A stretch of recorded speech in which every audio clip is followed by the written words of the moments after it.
وەکو دەستەی گەشت و گوزاری هەرێمی کوردستان ئێمە ساڵانە ئامادەکاری دەکەین وای لێ هاتووە ببیتە سیستەم ئامادەکاریەکانمان لەگەڵ بەڕێوەبەرایەتەکانی دەستەی گەشت و گوزار لە شار و شارۆچکەکان هەمویان چەند کۆبوونەوەیەکیان کردووە لەگەر لایەنە پەیوەندیدارەکان بۆ دروستکردنی هەماهەنگی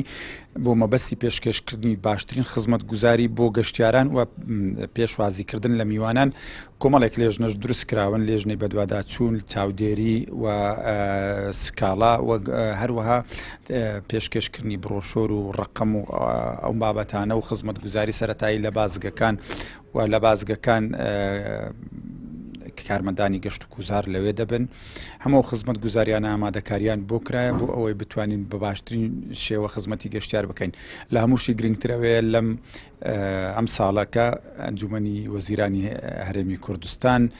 لە بەڕاستپاردەیەکی تایبەت هەموو جیهەت و لایەنەکان بە تایبەتی وەزارەتی ناوخۆ و وەزارەتی شارەوانی و گەشت و گوزار و دەستەی گشتی گەشت و گوزاری ڕاستپاردوونە کە بە باشترین شێوە پێشوازی لە میوانان بکرێ مەش پاڵپشتێکی گرنگە بۆ لە حکوومەتەوە بۆ فەرمانبەران و بۆ ئەو جیهانی خزمەت گوزاری پێشکەشەکەن بۆ ئەوەی بە شێوەیەکی بەهێزتر کار لەسەر ئەم بوارەی بکرێت.